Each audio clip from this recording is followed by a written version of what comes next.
오늘 여러분께서 보내주신 2023년 세계정의원 메시지를 좀 깊이 들여다볼까 합니다. 네, 지난 100년이죠. 압돌바와 서거 이후에 바하의 공동체가 어떻게 지금처럼 발전했는지, 그 힘은 어디서 왔는지 핵심만 좀 짚어보려고 해요. 뭐 성장 원리라든지 아니면 그 독특한 행정 시스템 같은 거요.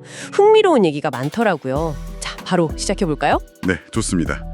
그 자료들 쭉 보니까요. 바하의 신앙이 정말 작은 규모에서 시작해서 지금은 전 세계에 235개 나라, 10만 개가 넘는 지역으로 퍼져나간 그 과정이 잘 나와 있어요. 특히 압돌바 이후에 쇼기 에펜디, 그리고 지금의 세계정의원으로 이어지는 그 지도체제 있잖아요. 그거란 성약이라는 개념, 이게 아주 중요한 역할을 했더라고요. 성약이요? 아, 그게 좀 궁금했어요. 보통 종교 역사들 보면 지도력 문제 때문에 막 분열되고 그러잖아요. 근데 바하의 신앙은 이걸 어떻게 풀었을까요? 그게 좀 독특해 보여요. 바로 그게 핵심입니다. 창시자 바하올라께서 아들인 압돌바하에게 가르침을 해석하고 또 공동체를 이끌 권한을 아주 명확하게 주셨어요. 이게 뭐랄까, 종교 역사에서 보면 분열을 미리 막으려고 한 굉장히 의식적인 장치였던 거죠. 아, 의도적인 장치였다? 네. 그리고 압돌바하는 또 유언을 통해서 쇼기 에펜디를 수호자로 삼고 나중에 선출된 세계 정의원, 이걸 최고 기구로 딱 정하면서 지도력의 어떤 연속성을 확보한 거죠. 물론 그 과정에서 내부적으로 도전이나 반대도 있었겠죠. 근데 이 성약에 대한 충실함, 이걸 바탕으로 공동체가 흩어지지 않고 통합을 지키면서 성장할 수 있었던 겁니다. 지난 100년간의 가장 큰 성과 중 하나라고 할 수 있어요. 와, 그러니까 단순히 믿음, 이걸 넘어서 공동체가 계속 이어질 수 있도록 제도적인 장치를 처음부터 설계했다, 이런 말씀이시군요. 네, 맞습니다. 그 연장선상에서 나온 게 행정 질서라는 거고요. 그렇죠.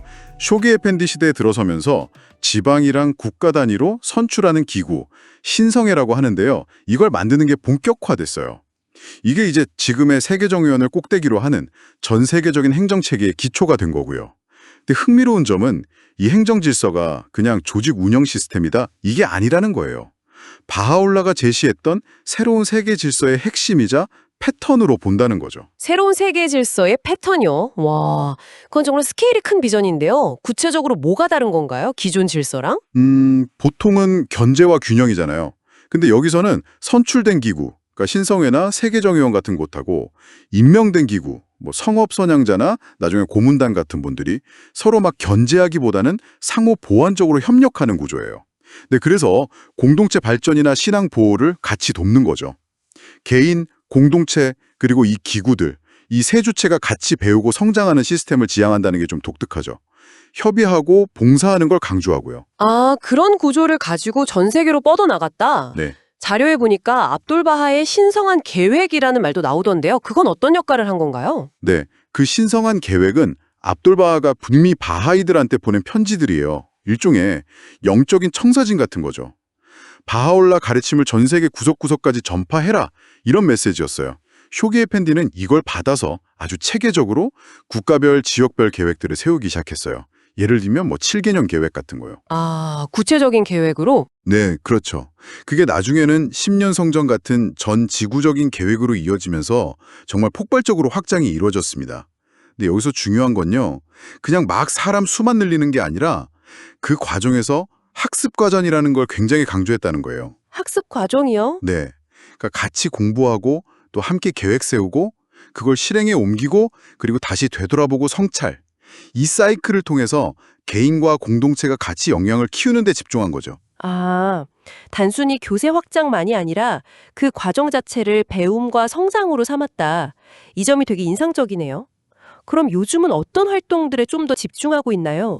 사회 참여 이야기도 좀 있었던 것 같은데. 네, 맞아요.